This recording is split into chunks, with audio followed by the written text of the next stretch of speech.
Hey there, and welcome back to the next installment of timsnotebook.com tutorial videos. I am starting them up again for 2021, and putting this one in as a brief introduction to the next three videos that I'm going to be featuring.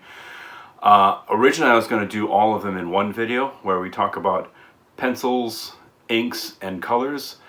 I decided to break that up into three separate videos. The next one will be about penciling, pencil lines, and the qualities of a pencil drawing.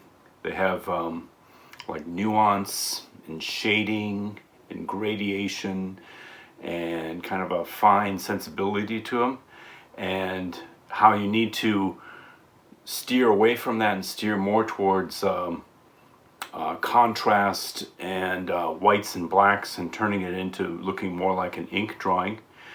And then in turn, the next video after that will be about ink and how ink drawings, they are actually an aspect of the color layer.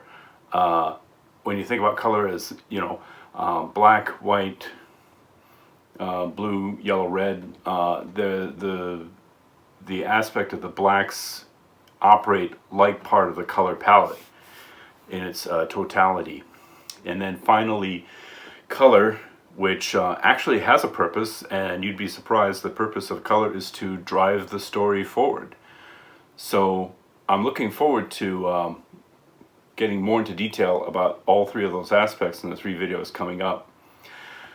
If you like my comic book, Mayfield 8, which is the story of a young fry cook in 1974 Albuquerque who gets up against biker gangs and has a moment of truth and tries to, you know, survive for the next 48 hours. You can go to buy.timsnotebook.com to purchase yourself a copy and have it sent straight to you. Also, if you're interested in hearing more about my thoughts and observations and comic book reviews, every Tuesday and Thursday I have a newsletter.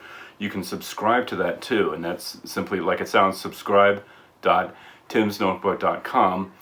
The cool thing about that is if you go there, you'll be directed straight to a link where you can actually, for free, read issue 1 of Mayfield 8 as a downloadable PDF straight online there for you. So that's actually pretty cool. So that's great. The next thing I'm going to do before we close on this real short video is to do a quick critique of one of the people who submitted to me a request to critique their artwork. Again, you could go to my email address. That's comicsguytim@gmail.com if you want your comic book pages critiqued. This week it's going to be Ambroise Hennebelle. I'm looking forward to seeing his The Little Warrior comic and seeing how that comes to life. So let's go right there. 13 pages in the middle of this webcomic called The Little Warrior by Ambroise Hennebelle, or is it Hen, or it's Hennebelle. So I don't know if it's Hennebelle or Annabelle, if the H is silent, but let's just go with Ambrose. Okay, Ambrose, here you go. I'm going to take a look at your webcomic here. I read through this portion a bit. It's heavy on action, not so wordy, so this is a good start. And it's something that you do that I don't do too well. It's obviously you worked on a tablet and you've put together some really stunning imagery here. I'm really kind of jealous of you to be able to manipulate new media so well. Me with my old school stuff. But anyway, here we go. It is very, very sketchy in that the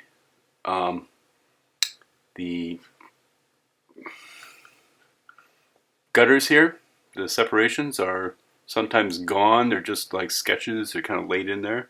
But I see that you're following a fairly precise geometric logic to it, so that's okay. Let's move to the next page here.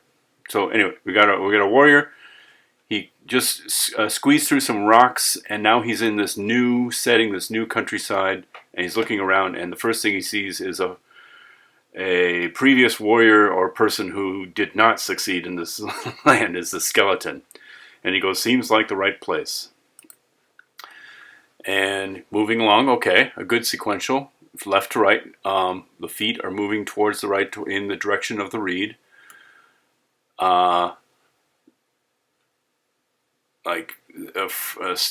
Stills of objects here. He grabs the spear. Spear's on the ground, okay. And this right here is interesting, where his hand, it's made very red when he touches the skull. And I don't know if that's supposed to be magic or just the contrast of him living and the skull dead. And he goes, watch, the others can't. Okay. Might have made the text a little bit bigger there. But here's the eyes of the skull watching as he goes off into his journey. So not too bad. I mean, we got a nice sequentials here. 1, 2, 3, 4, 5, 6, 7, 8, 9, 10, 11. For a printed page, that's a lot of panels.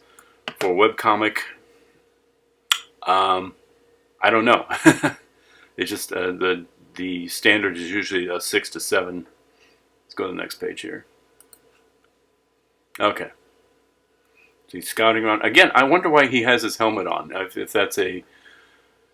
it's an aspect of his character, you want to have him to be an everyman. You don't want his emotions. You know, the trade-off is that you don't really get to see his facial emotions, and you have to kind of build his character on his body language more. Stealthily tracking the animal. There's the animal's shadow. And then this, I really like this down here, because on the bottom you have his hands clutching the weapon.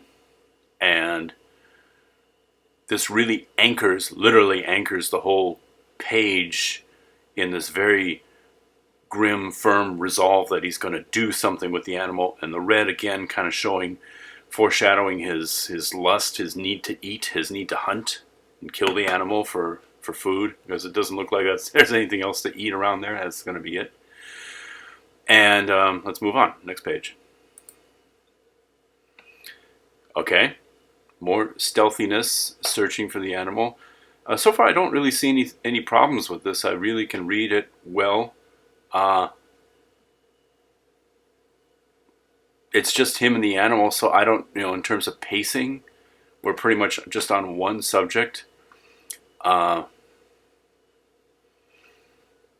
And he hears, again, the sounds, the tic-tac. This is really the right kind of font size, the right kind of size for a thin sound in the background. I'm assuming if there's anything, there's maybe the wind, and that's it. It's very quiet out here, so that he would hear a tic-tac, tic-tac sound happening. Okay, so far so good. Now we get the money shot. And here's where we run into a bit of a problem. If it were my comic, I think I would stretch this out a little bit, because we have two different important things happening on the page that are kind of competing against each other. As I first read this, on the second half, I was kind of puzzled why he put the spear away and gave up. He says, well, too bad. I guess the hunt is over. Meaning, there's no point in chasing, or it's so easy to kill, or there's some reason why he's stopping. But putting the spear away would be an important occurrence in this story, just as important as the first sound of the hoof hitting the ground, tack. And I think I would have somehow figured out a way right here to make a page turn, and make the page end right here, so that this can be all about the hoof of the deer kind of answering. Let me go back a page here. Kind of answering the sound here, okay? And then here's the answer to it on the next page. And then this could be a whole new page here. And then putting the spear away and saying, that's it, that's too bad. Let's go to the next page. I've earned a little rest and a big gulp of water. Come to think of it, it feels like days since I've had any. And there you are, you stupid beast. Time to end this. This is really good dialogue, really good. However, I'm kind of puzzled as to why these panels are so huge compared to, forgive me, I'm going to go back in time a little bit. Look how small these panels are. So you're kind of telling me from the beginning in this little story that, hey, this is going to be a tight story with lots of small panels. It'll tell a lot of information in each panel, so pay attention. Little things happening. And now we're suddenly given these big panels that just look so different from the other parts, other things.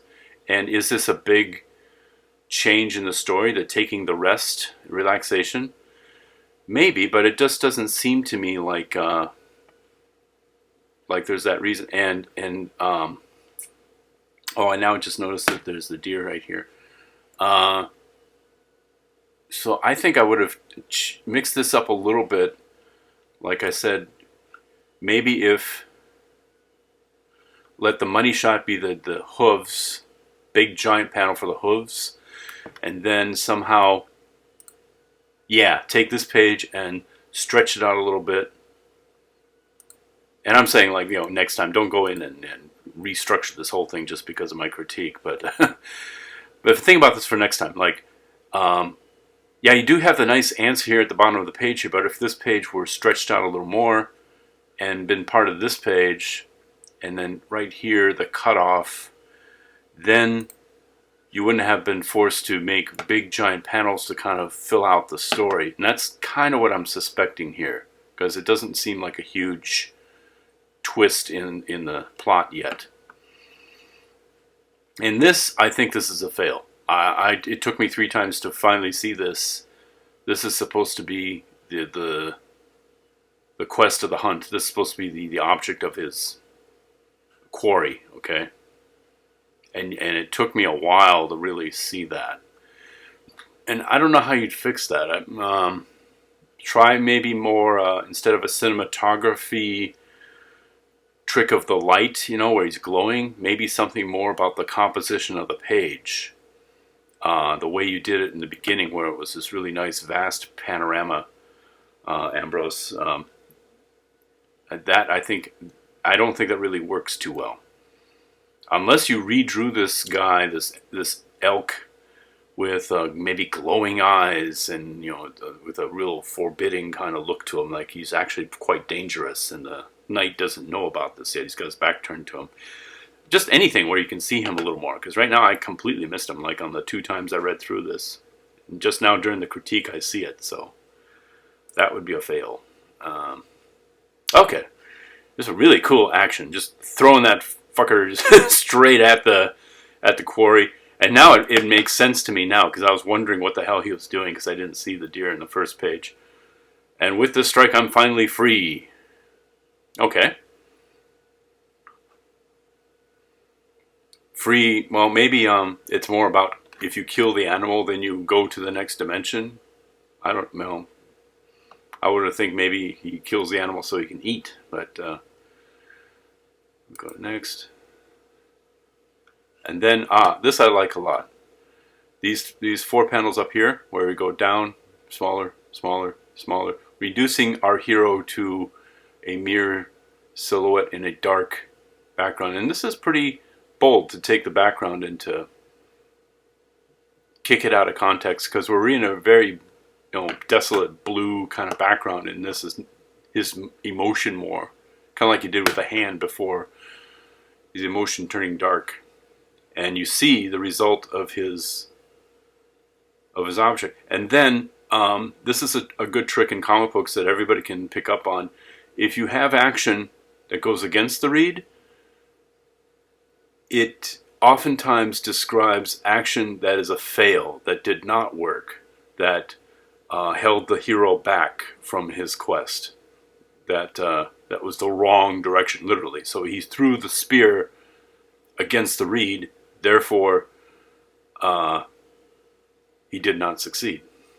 Now this right here, again, I'm not so sure. I'm not going to zoom in because I don't want to screw this up. But if you can see where my white glove pointer here is, That's supposed to be where the spear landed, in the horn of this animal that is really a big giant skeleton. Or maybe it's a tree. Oh, no, wait, it's a rock with a tree. Okay, I get it now. That took me a couple of times to look at this and get it. That could use a little more polish if that's what you're looking for. An idea might be, if you did this over again, say, what if the hero climbed up to get the spear back, thinking he made a mistake, and then upon us seeing him climbing up the rock is shaped like his quarry, like an animal. I don't know. Just something a little more structured to take that message and to really bring it home. Maybe I do need a drink. Okay. It goes in the water. And there's dripping blood. Bloop, bloop, bloop, bloop. Little warrior Kirich of the rocks. You finally found me. And now...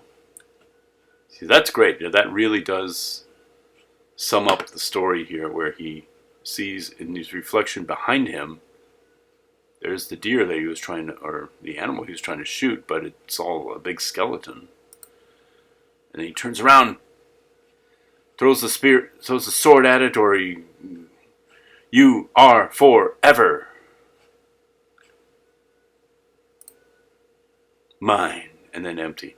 That's brilliant. That's really good. Really good contrast between that page and the previous page. Let's go back a couple pages just to see this last bit of action here. Okay. So, to me, the failure of not getting the elk and actually just throwing your spear into a tree that looked like it was a horn is the anticlimax of the story. And this could have been a little more boldly represented. And then I'm not so sure of all the stuff with the water and the drinking, and if this really fits the narrative so well. This could have been shortened. And then this I think is good, where you get the splash panel fully revealing the hero and the enemy, the antagonist, the quarry, and how he missed out. And then the nice twist at the end, he does. This is actually one scene where he does fit his character really well. Boom, and then with the reds and the bloodlust and grabbing the sword and throwing the... I'm not really sure what's happening here, but I do know that there's a lot of action. And again, these gutters with the sketchy edges, you did a really good job of keeping it on story, on point. It's so easy to screw this up and to make the narrative not work. Like, where should my eyes go next? So, hats off to you for being able to keep the narrative flow here coherent. And what really pins this page down, and what's really a good element, is that you have the dialogue, you are forever. These are like thumbtacks. They're holding down the action and keeping the action stuck to the page and keeping everything from completely flying into oblivion. And it also shows the control that the skeleton animal has in the story. It's just a skeleton. He's fighting against the skeleton. It's just there. And then you turn the page and you expect it to like have it pinned down, or he's trapped in the rib cages or some kind of clever device. But no, you have emptiness. And that ties in really well with your typical comic book reader, because we are surrounded by emptiness, by unseen foes, by fears, and by things that we cannot see that we want to fight against. So we kind of have a little empathy for the warrior here, because he was fighting against something, but it ended up being an illusion in the end. So that really connected. The beginning and the end connected really well. To sum it up here, Ambrose, I think that the panel sizes, like right here, get a little questionable, and really the seeing the animal right here was a fail, and yeah, the reveal just needed a little work here. So otherwise, you've got like 80% of these pages, almost all these pages are really good, really well drawn, well stylized, and I'll say one thing, that the read was very easy. I didn't have a problem finding where to read this page or where to read the balloons, word balloons, and the font choices and the way that the backgrounds, the black here, really does signal that we're talking to two different characters here, and it's just really well done, and more power to you. This is, again, thelittlewarriorcomic.com. I believe that will lead you straight to it, so it's worth checking out. Thank you very much, Ambrose, and we'll review the next one in 2 weeks' time. Okay, I hope that was informative, and be looking forward to seeing you next week. I'll be doing this actually every other week for now. We'll see how that goes, if my schedule will allow it. So today is April 4th, so that would put it at, I need my glasses, April 18th. Sunday, April 18th, I'll be recording the next one, and actually these go live on the following Wednesday. So in truth, if you caught this right when it aired, this is April 7th. So the next one is April 21st. Sorry about that. So okay, so April 21st, we'll be talking about pencils, and then 2 weeks later down the road,